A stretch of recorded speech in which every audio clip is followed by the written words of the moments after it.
તમે આ ગુણાકારનો દાખલો તમને આપ્યો હોય તો તમને ગણતા ઘણી બધી વાર લાગે, પણ આપણે ખાલી 10 સેકન્ડમાં ગુણાકાર કેવી રીતે થાય એ આપણે જોવાનું છે. જો બાળકો અહીંયા 98 રૂપિયા છે. હવે ને 100 રૂપિયા કરવા હોય તો કેટલાની જરૂર પડે? 2.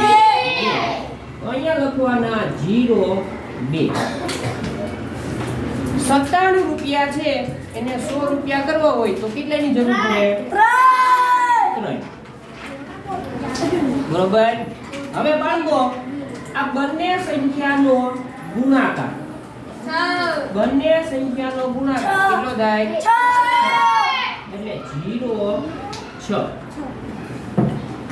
હવે 98 માંથી 3 કાઢી નાખો. 98 માંથી 3 જાય તો 95. તો આ બંનેનો ગુણાકાર કરો તો જવાબ એટલો આવી જાય.